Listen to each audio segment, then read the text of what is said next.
Regular City Council meeting for June 9th, 2014 to order. The first order of business is the Pledge of Allegiance. I pledge allegiance to the flag of the United States of America and to the republic for which it stands, one nation, under God, indivisible, with liberty and justice for all.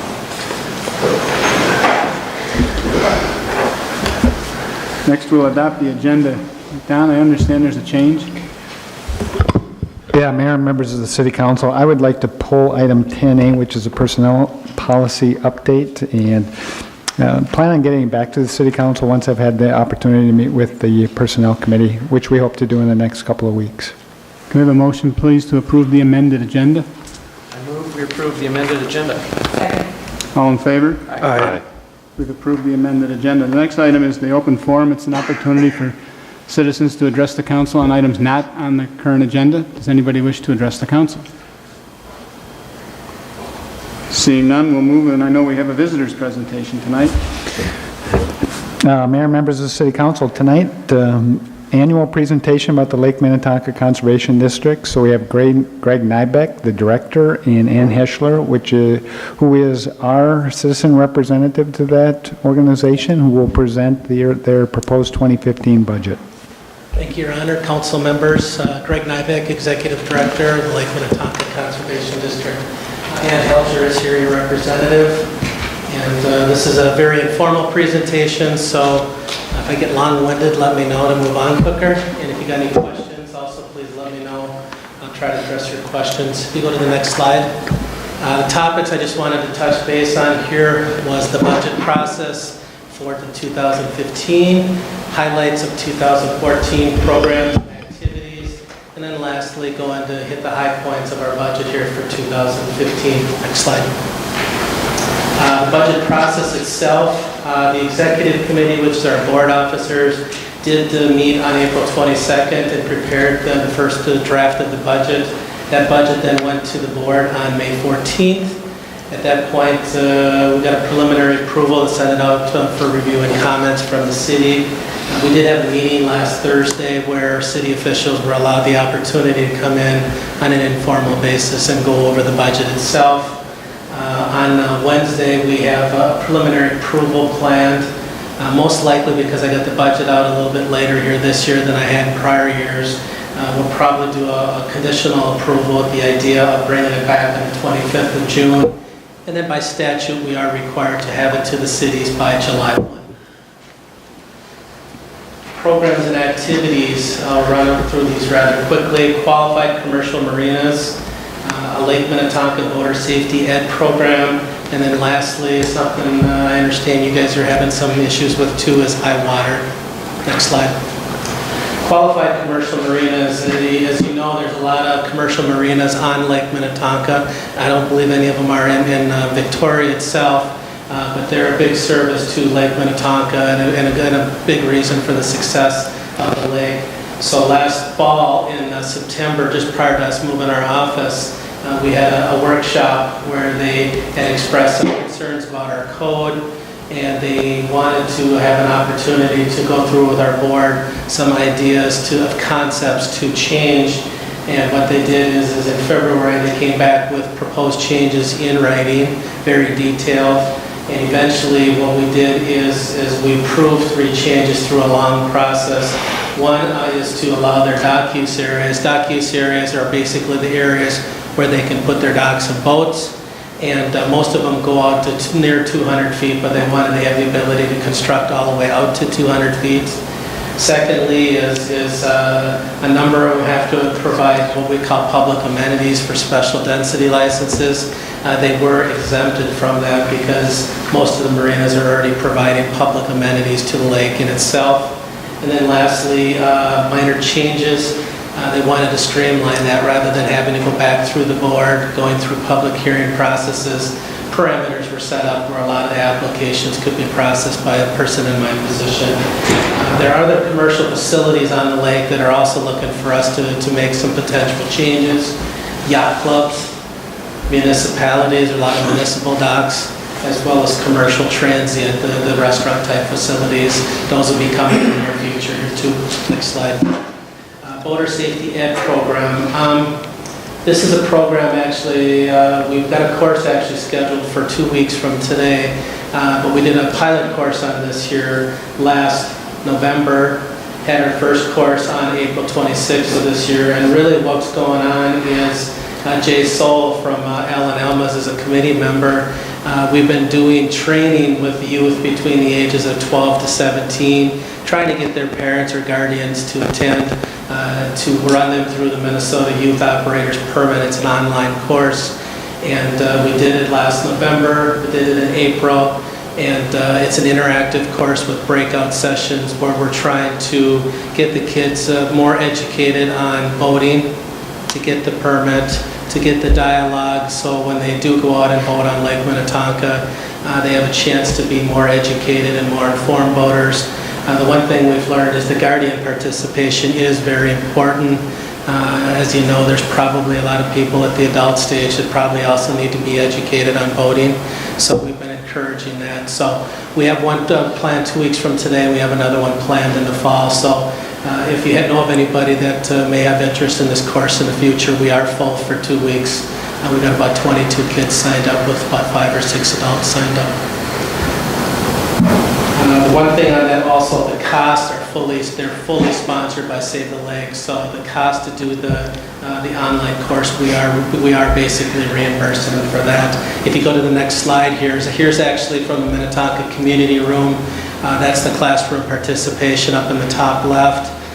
Another picture of the same area down in the bottom left, and then the Mountain Fire Department is also helping. One of the interactive breakout sessions is to get kids to have a better idea on how to properly use a fire extinguisher. Next slide. High water. Basically, Lake Minnetonka's been at high water since about May 13th of this year. It's gotten a little bit progressively worse as we've gone into the year, but by code, when we get above 930.00 feet, the executive director may declare high water after 5 days, or after 8 consecutive days, I have to declare high water, or when it reaches a lake level of 930.25. We did hit that 930.25 mark on May 13th, so in response to that, we did declare high water. Next slide.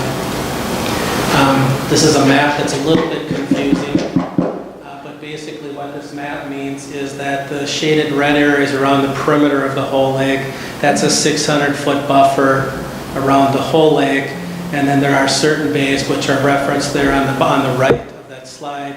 They're entirely minimum wake. Some of those bays are minimum wake even during regular times.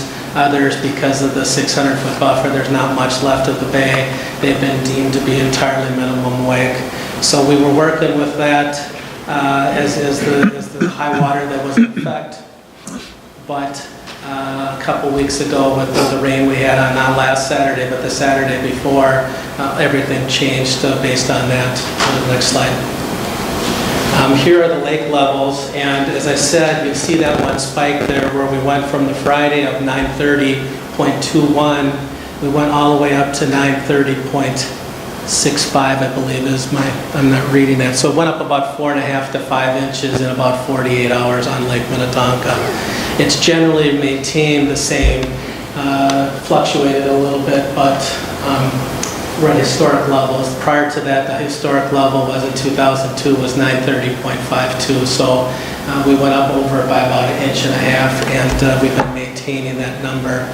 If you go to the next slide, in response to that, we did schedule a special board meeting of the LMCD board last Wednesday night, and the question for the board, and we had the Water Patrol there as others, trying to identify was the 600 feet and the entirely minimum wake, was that effective enough to protect the residents, the shoreline, docks floating around the lake, everything else, or did we need to do something further? We'd come forward with an emergency ordinance that allowed the board to declare it entirely minimum wake, and the board on a vote of 11-0 did unanimously vote to go entirely minimum wake effectively at midnight the following day. So we were very busy last Thursday and Friday getting the word out via social networking, through the cities, through television interviews, through radio interviews, The good news is, and I did talk to Lieutenant Saunders today, that generally the public seem to be open to the idea that there's an issue of historic levels on the lake and that minimum weight was the right route to go. So the feedback so far has been positive. Next slide. The budget now, which is a big reason why I'm here today. The levy increase is a 0.6% levy increase, so we're relatively flat.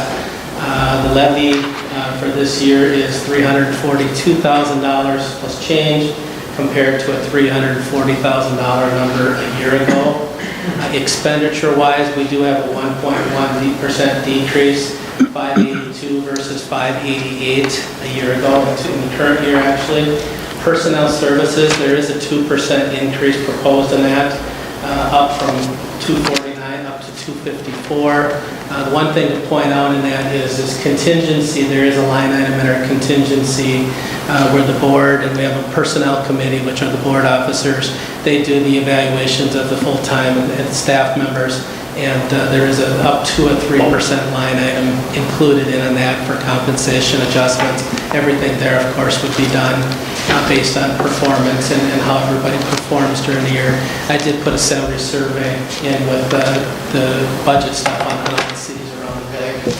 The one thing that really contributed to a reduction in expenditures and trying to keep some of the numbers down, but also allowing us to make some other adjustments, we did move our office from off of County Road 19 by Shorewood Yacht Club over to the Centennial Office Building, which is in Mound, the old Mound City Hall. We did have a 63.8% reduction in our office lease and storage. We've got a 5-year lease there and a 5-year renewal also. From a cost standpoint, we hit into a very good situation with the city of Mound for our office for up to the next 10 years. The harvesting program, we do have a $95,000 budget for that. There is no increase in that. At this point, I don't know if there's any milfoil in the lake at this point. So most likely that's going to be suspended here to begin the beginning of the year for 2014. We're monitoring that. Next slide. $35,000 transfer for AIS Reserve Fund. This is basically equipment and replacement, depreciated harvesting equipment. We did do a $10,000 increase on that. The one thing I'm working with the treasurer of our board with is to do a capital improvement program. We've got bits and pieces of one, but I'm trying to do a more formalized on that. I'll try to get to that as soon as I can. $30,000 for AIS prevention and management projects. What we've been using that money on for a number of years, but it's not exclusive to it, is for watercraft inspections. And then lastly is $3,300 for media, cable and internet. As you're aware, the Lake Minnetonka Communications Commission also does our meetings, and we've been getting that at no cost. But starting here on July 1, we are paying for the $100 per meeting for the cable producer. And then we are also doing online through the video on demand, and we're exploring everything for next year. But we think for transparency purposes, it's important for our meetings to be online and available for the public to view. Next slide. The levies themselves, if you go back to about 2009, we've tried to keep our levies as flat as we could. You'll notice for a few years we actually maintained or slightly went down. The last 2 years, for the 2013, we did have a 2.6% increase, and for 2014 we had a 3% increase. Next slide. For this year, for the city of Victoria, and I know this is something you may have some questions on, and I think I can answer your question the best you can. With a 0.6% increase, the levy increase for the city of Victoria is a 6.1% increase. It's going from basically $22,000 up to $23,000. And the best way to explain it is if you go to the next slide. By our statute, and Don has a copy of our statute, basically the maximum levy we can do is a percentage of the total taxable market value. Based on the calculations we have here this year, we could levy out to $437,000, I believe we're about $100,000 below that. The assessment of the levy, and this is where the question comes for, is it's based on percentage of net tax capacity with no city paying greater than 20% of the levy. So the city of Minnetonka has about 50% of the net tax capacity, but they pay for 20% of the budget, so there's some reformulating that takes place. The one thing that happened for Victoria is everybody's net tax capacity either remained the same or went down slightly, and I believe your net tax capacity in the budget went up by about 4%. So that's where you got caught on that 6.1%. Next slide. So to remind you, here's where we're at in the review process, and if you go to the next slide, I'll take any questions you may have. Questions? Yes, watercraft inspections. So I think, my understanding is most everything that can get into Lake Minnetonka is already in there. So what's the goal of the inspections program? There's some board members that pose the same question of, there are other things that we probably don't want to have introduced, like hydrilla, spiny water flea, other things, but also we have a responsibility, because we do have zebra mussels, to try to maintain zebra mussels only in Lake Minnetonka.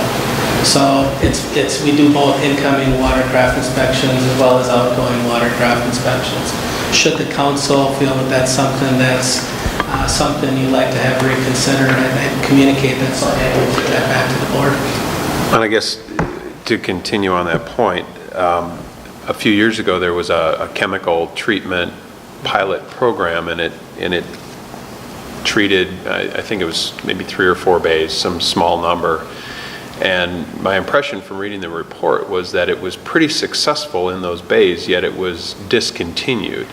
And so when we talk about prioritization of where does the money go, I'm trying to figure out why the amount of money that's being spent on, for example, watercraft inspections isn't more targeted towards something that seemed effective.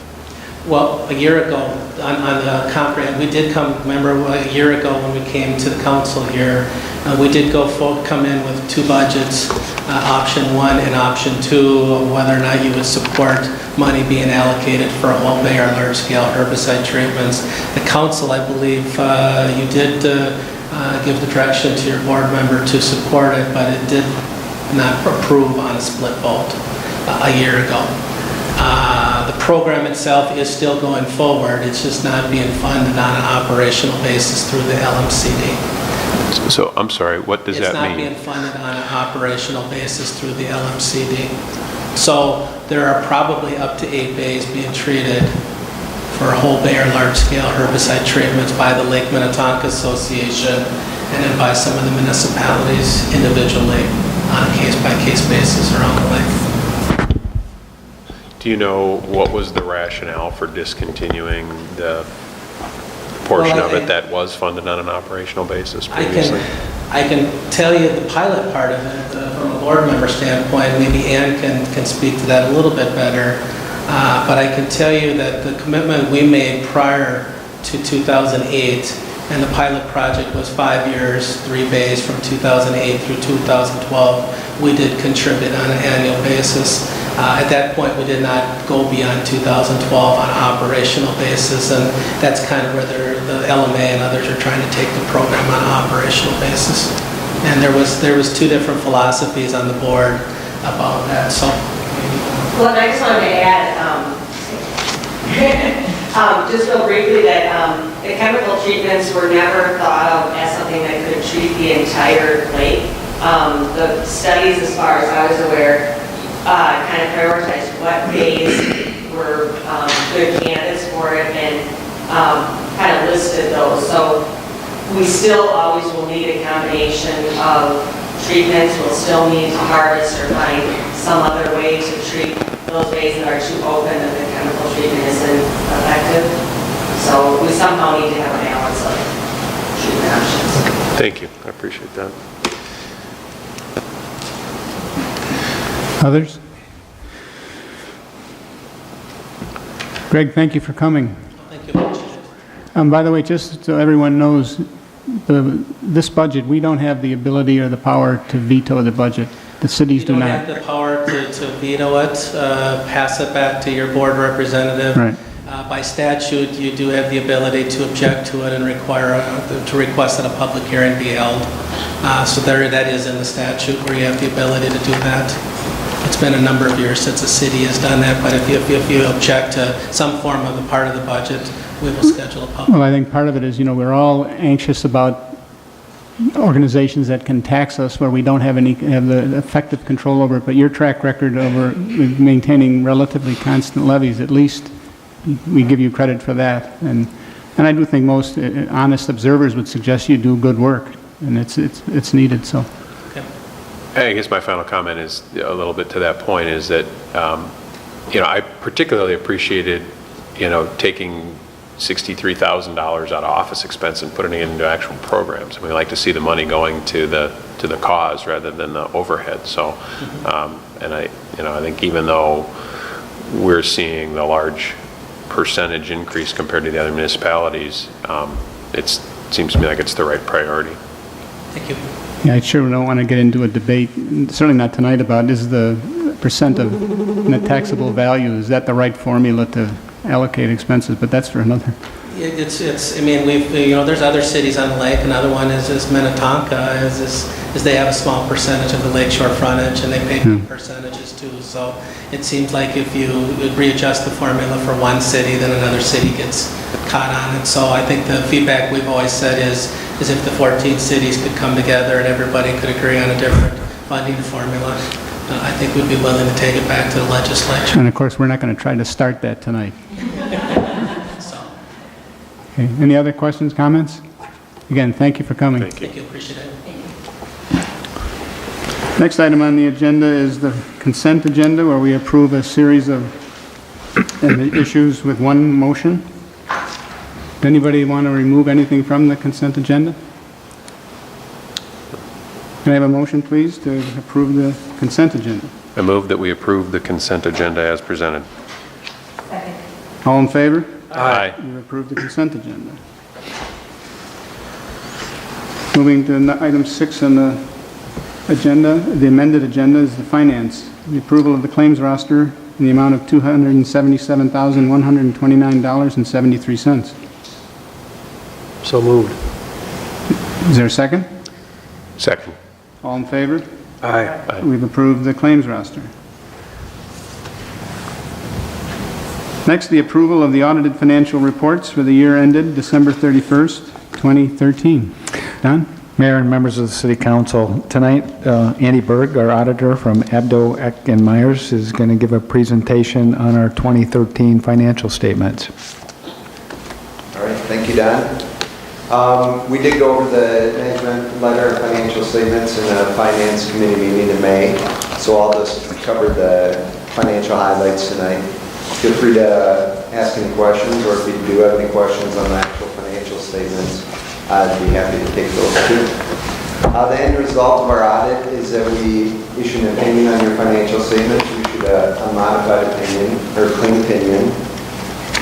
As part of the audit, we gained understanding of the city's internal controls. We don't issue an opinion on the internal controls, but that's an area where often we see findings reported as a result of the audit. No findings to report there. We do tests for 7 different categories of Minnesota legal compliance that the Office of the State Auditor puts out. As you can see on the slide and on page 2 of the management letter, if you have those, there's one legal compliance finding to report that I believe is taken care of at this time. Under statute, the city is required to electronically report certain closed meetings, and we noted that some of those were not recorded. But as I mentioned, I do believe that's taken care of now. And then as a reminder, the financial statements are the management responsibility, and the paragraph I have on the slide is a paragraph out of our audit opinion, just as a reminder that the financial statements are your responsibility. So now if we jump into some of the financial highlights, and if you do have the management letter in front of you, this starts on page 5. So all the graphs in the management letter I did put on the PowerPoint. Here we're looking at unassigned fund balance in your general fund over a 5-year period. You see the last 3 years, it's been right about 30% of your next year's budget, which the city has set a policy to maintain that 30%, so you're right in line with that policy. In addition to that unassigned fund balance, there's also 3 other categories: non-spendable, committed, and assigned. So if we look at the activity during the year on the next slide, you see the total fund balances, that last line there, the 1.78 million, which is made up of those 4 different categories. Here we give you a comparison of the final budget to actual, and as you can see, both the revenues and expenditures fairly close to budget. Total positive net revenue expense variance of $406,000. Transferred out of $464,000, which is above budget by $105,000, approved by the council, for a net increase in your fund balance of $331,000, ending at $1.78 million. Next, we look at your revenues in the general fund by source over a 3-year period. As you know, property taxes are the highest revenue source. The tall blue line there, you can see by far the largest portion of your revenue. The other item to point out is they have gone down each of the 3 years presented. A similar graph on the next slide are your general fund expenditures by function. A couple items to point out here. You can see the purple bar there is your transfers out. That has decreased each of the 3 years presented. The dark blue bar is general government, where you spend the majority of your money at 27.5% in 2013 of total expenditures, followed by public works, the green bar, and public safety, the red bar. Now if we move on to some of the other city funds, you have 3 special revenue funds. The largest one, the Victoria Recreation Center. In total, those funds increased about $100,000, ending at $873,000. The city's debt service funds are listed on this slide. Total outstanding debt to be paid with taxes, special assessments, and transfers about $19.2 million. There is additional debt of about $4.6 million resulting from refunding bonds. So there's cash with fiscal aid, and you see that second column, and set aside to pay those bonds of about $4.7 million. Over the life of those bonds, there's about $6.3 million of interest payments in addition to the principal payments. Next, we list the capital project funds. 20 different funds listed here, with a total ending fund balance of $6.5 million, up about $57,000 from 2012. These are all the funds that you tie into the long-term financial planning, mainly for future projects and other capital projects that the city has going on. Now we'll get into the city's enterprise funds. The first one here is the water fund cash. So your water fund, looking at the cash flow over a 4-year period. So here we're showing your cash receipts and your cash disbursements. A couple items to point out. You can see the cash receipts bar has been higher than the disbursement bar each of the 4 years presented there, allowing for a total increase in cash. The blue bars are the operating receipts. The gray bars are operating disbursements, and the greens are your operating or your debt service principal and interest payments. So you see over the 4 years presented there, the operating receipts have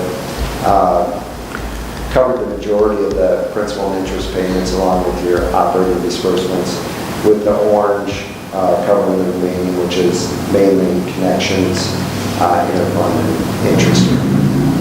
Now looking at the next slide, you know, as that slide showed you an increase in cash each of the years. The ending cash in 2013 is $2.1 million, up from about $768,000 back in 2010. Here we give you a line that has a a minimum target balance that you would want to maintain for operations. The gap between that is the amount that you would have tied into your long-term financial planning for future projects, which you have a water storage project coming up in the next couple of years, estimated at about $2 million. Similar graphs with your sewer fund. Here, the sewer fund doesn't have any outstanding debts. You won't see any green bar there. Cash flow did increase 2010 through 2012. You see that big maroon bar in 2013. That's a capital project related to the Wasserman utility sewer project. So if you look at the next slide, that's where you'll see the decrease in total cash in 2012 to 2013 is mainly related to that project, and you're right at about that minimum operating you want to maintain for cash flow purposes. Your last enterprise fund is your stormwater management fund, and here again a cash flow by source of disbursement over the last 4 years, with the blue being your operating receipts, the gray being your operating disbursements. Here you'll see that blues covers gray each of the 4 years presented there. Other item to point out is that those disbursements have decreased each of the 4 years presented, along with the capital project, about $75,000 in 2012, the reddish movement line. And then looking at how that affected the cash, the next slide shows the cash balance. Increase from 2010 to 11, a little bit of a decrease in 2012 due to that capital project, and an increase in 2013 with an ending cash balance of $429,000. So that is a summary of the financial information. There's one future accounting standard that will be required to be implemented in 2015 relating to pension accounting. The pension plan that the city has is the Public Employees Retirement Association, or PARA. Currently, that's just disclosing the financial statement as a note disclosure and expense. Going forward, the city is going to be required to recognize the entire net pension liability. Currently, PARA has an unfunded liability, and all the member organizations are going to have to show that their portion of that liability on their financial statements. And then there'll be that'll offer a more comprehensive measure of the annual pension expense, and that's also new no disclosures. So with that, I'd be happy to take any questions you may have on that or the actual financial statement. Questions, comments?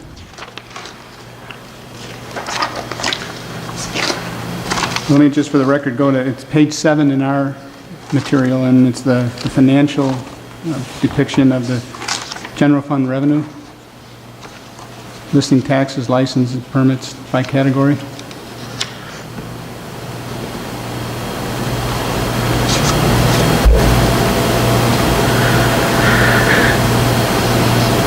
It's there somewhere there. No. The one before that. Well, never mind. Let me just... So you're looking at page 7 of the management report, yeah. Yeah, so it'd be this is a graph. No, I didn't want the graph. I wanted the numbers because The numbers are not in the PowerPoint. yeah. You can tell there that the big blue bar is taxes. And up the chart that isn't seen is that of our general fund revenue, 73% of it comes from taxes. That shouldn't surprise any of the residents. This is a residentially based funded operation. 73% of the taxes, of our revenues come from taxes. And also, I think it's interesting, in the years 2011, 12, and 13, the tax levy, the tax amount went down in each year. On page 10, the debt, the bonds outstanding. 19.2 million is the total, are the total bonds outstanding, less 4.7 in forward funding. The net effect is roughly 15 million. The 19 doesn't include the 4.6. So Does not include it. 19 plus the 4.6. And the interest that, right below that of 6.3 million, is that based on in the future, the forward funding, lower interest rates, not the current rates? Or the current rates to the point where it's forward funded? That's, if there's any rates that fluctuate over the life of the bond, that takes into account of that. So if you don't refund it and you pay on the current amortization schedule, that's what the total interest payments would be on that 19.2 million. So in point of fact, since we've forward funded a number of these issues, our interest payments should be less. That factors in that. It's already included in the... Yep. I'm glad it's easy to understand. Those crossover refunding bonds can be complicated, or they are complicated and confusing. Because a lot of, under accounting standards, those bonds require the city to show both those bonds on the financial statements until the crossover date. If you do a current refunding or advance refunding, a lot of times the bonds that were refunded come right out and they're only showing. So basically you're showing both bonds until that. We're double counting. Yeah, we're double counting. No, Mayor, if I can, the way that we set this up is with two columns. So when you see the city piece, that's our current debt outstanding. So the principal payments, based on our current debt, is 19 million, and the interest adds an additional 26. So total P&I outstanding that the city is responsible for is 25 million. The refunded debt is the next column, so that's 4.6 million. So that's money that we have set aside in escrow that will go to pay for those bonds. So really what we have to pay for from a city perspective is the 25 million. Of which 4.6 will be applied against that 25? No. The 4.6 is completely separate because that's debt outstanding that we have cash in escrow. Got it. Thank you. Other comments or questions? Joe? Thank you, Mr. Mayor. The one thing that I found pretty interesting was the ratio analysis that kind of compared Victoria's numbers versus other cities in the 2,500 to 10,000 group, and then the 10,000 to 20,000 population group. And can you just kind of touch on how we're standing compared to the other cities? I mean, I guess it interests me because I want to be able to say that it's a good value to live in Victoria. Don't live in Chanhassen, live in Victoria. Don't live in Waconia, live in Victoria. And here are the numbers to back that up. Can you just kind of touch on that and tell us where we sit? So the ratios on this document start on page 15, and we give a 4-year trend ratio, and then give that comparison between the different populations. I think the one thing to keep in mind that, every city is a little different, so I don't know if you're going to get that answer specifically from the ratios, because some cities provide different services and have a different mix of residential to commercial. Some are growing, some aren't. So, looking at, the first one, the debt to assets, you can see the city of Victoria was at 46% in 2010, and that has gone down each of the years as you're paying down that debt, getting closer to the peer group average. And then, looking at this, the third one down, the debt per capita, that can fluctuate big time. So just because that's higher than the peer group doesn't mean it's bad. You gotta look at why you have that debt out there. Typically, with growing cities, you'll see higher debt per capita because they're issuing the debt to fund infrastructure prior to population coming in. The intention to be paying that debt off with connection fees. That ratio is also trending down. Right, and trending down as you're paying down that debt, and you haven't issued any significant debt to bring that up. And over the population's going up some too. And then, like the taxes per capita, the trend there has been going down each of the years. Back in 2010, it was at 623, and you're at 518 in 2013. That number there because that's looking at the population. If you have a lot of businesses in town paying taxes, that's going to affect the taxes per capita. So in addition to these ratios, you don't want to look at any one ratio to make that determination. You have to look at all aspects of the city too, along with the makeup of the city, what the future plans are for the city, and then the services the city provides. So were there any others you wanted? So I guess what you're telling me then is that Victoria is probably the best city, and we can leave it at that. I think so. Okay. I think kind of on that same line, it's not just that a lot of our ratios are trending positively, but when you look at the peer groups, in many cases, their ratios are either flat or trending negatively relative to the goal of reducing debt. Yeah, Mayor, if I can just add one thing. If you look, and it's interesting because we spent a lot of time talking about what to show in the management letter. And as Andy has said, a lot has to do with the services that we provided. If you look at the current expenditures per capita, you'll see that our number is significantly lower than both of the peer groups, primarily related to public safety and the police department. Because when you look at a lot of other communities, particularly outside of Carver County, they all have police departments, which adds $1 million or $2 million or whatever to their overall expenditures. So, these ratios are great to take a look at, but again, you have to put them in perspective and how that relates to the city of Victoria. Fair enough. Don, I think the information you're referring to is on page 8 of the management letter on top of that graph. Is that correct? With the peer group per capita versus us for expenditures? I'm looking at page 15, which is up on the screen. Yep. I was looking at the one on page 8 where it shows how our expenditures are in comparison to peer group per capita. At the top of page 8 of the letter. And that's the one on page 15, the city as a whole. The one on page 8 is just the general fund. Just the general fund, Gives right. you that comparison and per capita by source and total. Okay. So the difference between those numbers there and on page 15 are going to be the other funds of the city. Okay, wrapped into that. Yep. Okay, thank you. Anything else? Thank you, Andy. Thank you.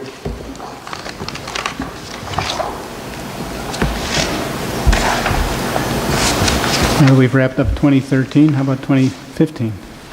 Mayor and members of the City Council, I'm going to ask Kelly Grinnell, our finance manager, to kind of give you a budget update for 2015, go over the calendar, what we've seen from a market value perspective, and how that may impact our planning going forward.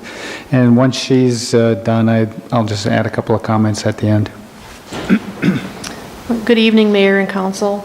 This will be the first of several meetings where we talk about the 2015 budget and levy. Back in December, the council approved a 2-year budget. With the first year of the budget, 2014, was adopted, and the second year, 2015, was approved in concept, subject to the approval of the following year's levy. Staff has started the process to look at the 2015 budget numbers and put together a 2016 budget.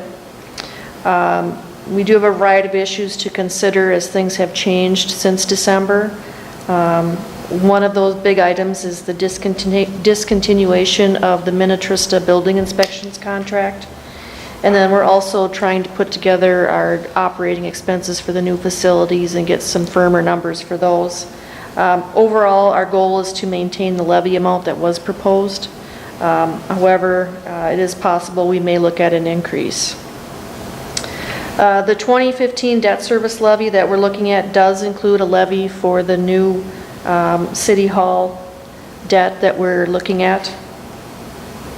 And then also looking at this, it's also important to consider the impact of the estimated property values for the city. And in your packet, there was a copy of what the Carver County Assessor put together for the city for overall increases for the year. These are the values payable for taxes payable in 2015. and they're based on values as of January 1, 2014. Overall, the city's total market value is estimated to have increased almost 17%. Of this amount, about 3% is due to new construction, and about 14% is due to market changes. And those market changes would be due to just general increases in value and also any home improvements that people have been doing. The only category of property that saw a decrease in value was apartments, and they dropped almost $700,000. So if you look at the pie chart, it shows the value distribution for the city. And as you can see, residential continues to be the main value. It's at 96%. And in comparison, that was at 95% last year. So if we plugged all of these estimated values into our long-term financial plan, our overall tax rate would decrease from 38% to 34%. However, that's not the only factor that impacts taxes. Our tax rate has gone down, but people's home values have gone up. And then we're also looking at an increase in our levy, primarily due to the additional debt service for the city hall, and then other increases in spending.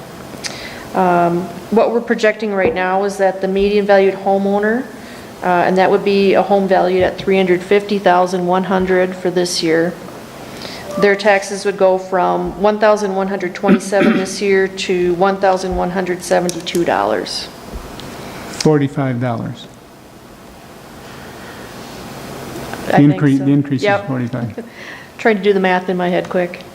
The owner of a home valued at $570,000 would see their taxes go up from $1,896 to $2,107. And a lot of that's due to that steep increase in market value.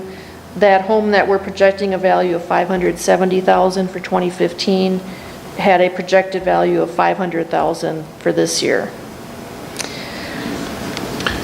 Then the next item we'll talk about is the budget calendar.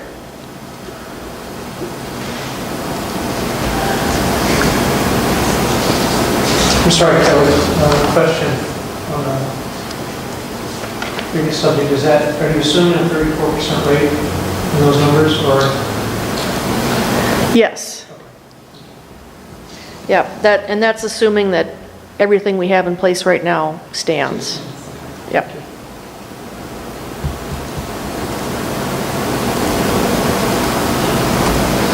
So if you look at the budget calendar that's in your packets and up on the screen, you can see that the budget does receive a lot of meeting attention. We have workshops and other things going on.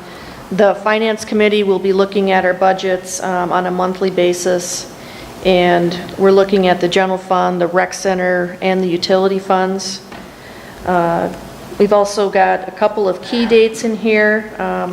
At the September 8th council meeting, that would be the date to set a preliminary levy and send that to the county. And then the second key date is the final adoption hearing, and that would be on December 8th. But in between that, there'll be several revisions of the budget, and we'll work to refine that and get the numbers as close as we can. The council will take a look at everything on a monthly basis as well, and then we'll have a formal presentation at the November 24th council workshop with the slides for that. So with that, I'll take any Kelly, questions. talk a little bit about the calendar, and it basically focuses on the work we do. What about the interaction with the residents? What opportunities will they have to be updated and clued into what we're into our discussion? Well, we'll have a couple of meetings in the summer months where we'll talk about it. There will also be a workshop at the August meeting. So if residents are interested, we'd certainly welcome them to attend. The workshops is when we present the most in-depth information. And in terms of getting information, the sooner we hear from residents, the better. So that August 11th council meeting workshop would be a key date for that. Otherwise, attending any of the other meetings and requesting to speak when it's on the agenda would also, we'd welcome that input. Or if people just want to contact us at City Hall and give us their ideas or feedback, we'd look for that, forward to that as well. And certainly all the council members' phone numbers are on the website for anybody who wishes to contact us directly. Any other comments? Don? Mayor and members of the city council, I think, Kelly, just to go back to the public input piece, I mean, I think there's one real key date, and that's prior to the adoption of the preliminary levy, which is in September. So if people want to provide input, it should be prior to that. There is an opportunity when we adopt the final budget for input, but at that point, It's pretty solid. It's pretty solid at that point. So the earlier the better, as Kelly has said. I think the last thing I wanted to add to the budget process, and staff spent a lot of time talking about this today, is the staffing levels. So we, previously we've indicated we need to add a public works staff every other year and so on. I can just tell you, based on what's happening out in the field from a growth perspective and some of the challenges that we're facing with stormwater and some other things, we will be taking a hard look at our overall staffing levels, both from a kind of a public works perspective, and that may or may not change, but we are going to take a closer look at that. And then from an office staffing perspective, as we did have to drop our contract with Minnetrista from a building inspection standpoint because of the workload that we have here. At this point, I don't know if we expect anything to change with the amount of development that we have happening south of Lake Wasserman, the proposed projects that are on the books, and the number of lots. We are just very busy, and it will be important to look at our staffing to make sure that we can maintain our service levels and meet our residents and our builders and everybody else's expectations. But we'll have several discussions about that going forward. Thank you, Don. Any other comments?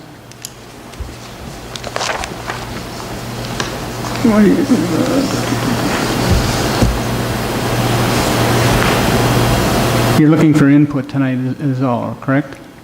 Correct. Any other input? If not, let's move on to the next item that completes finance donations.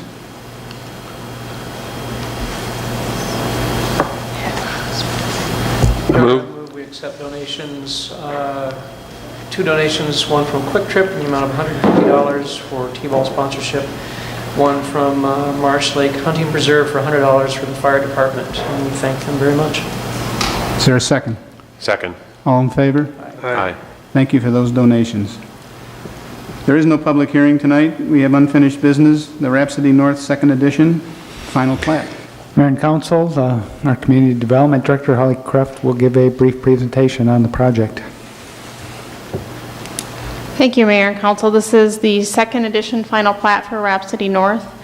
You have previously seen and approved the preliminary plat and the first edition, which was located on the southern portion of the development. It is 40 acres in total, and it is an extension of Northwest Boulevard. Included in the packet is the final plat, which includes a cul-de-sac, Cry Lake Court, and then an extension that connects to Ambergate development directly to the east. So in total, it's 33 lots with this phase. Overall, the development is 49 lots. The Planning Commission reviewed it at their meeting last week. And this evening, Commissioner Lotion is here, should you have any questions. They did discuss the future development to the west. So in the final plat, Outlot C will be retained by Lennar to allow for future development of that site once access would be available. Outlot A would be deeded to the city, as well as Outlot B that contains a stormwater pond and then the fringe wetland adjacent to Carl Cry Lake. Planning Commission did recommend approval of the final plat with the conditions, and staff is also recommending approval. Comments, questions? I'll make a motion to approve Resolution 1446, approving a final plat for Rhapsody North, second edition. Second. All in favor? Aye. Opposed? We've approved the final plat. Reports of the city manager.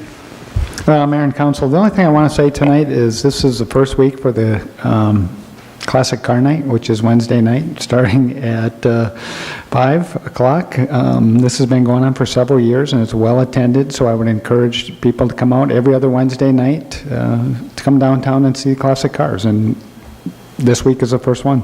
How about June 18th? Concerts in the park featuring trailer trash. Okay. Just Sorry. to give equal time. Just curious, is there any new news on the band shell, progress on that project? And any news on the band shell?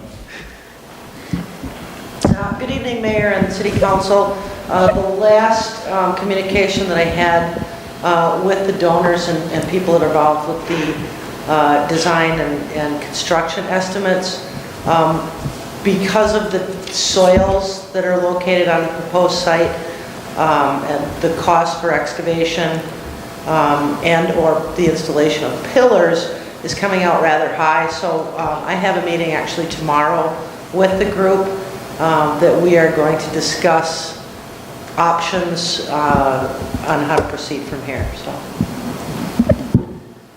Ann, if you don't mind, if that subject is exhausted, did anybody have questions for Ann on that topic?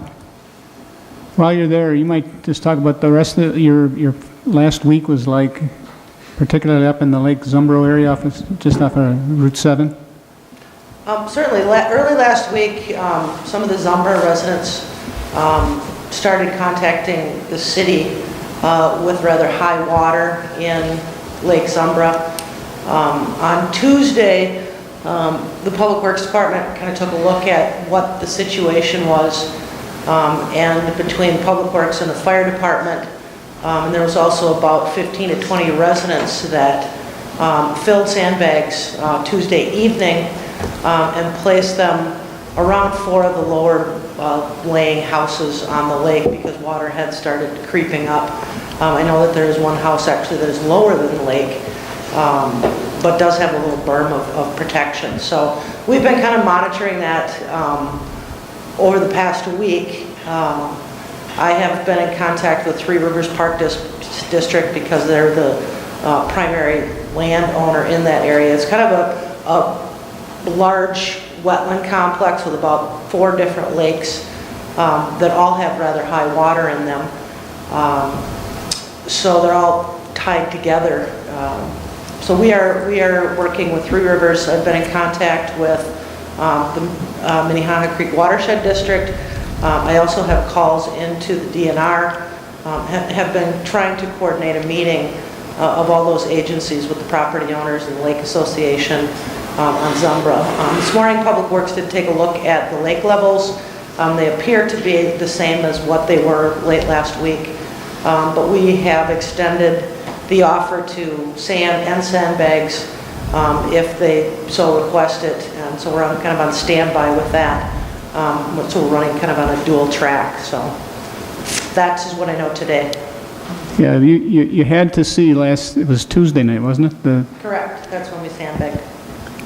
Yeah, I mean, just the combination of residents whose homes were threatened, and it's tragic, because this is something you see at the Mississippi overflowing or the Red River, but certainly not something so close to home. And it was really inspiring to see the residents, the firefighters. I think there were 9 firefighters there.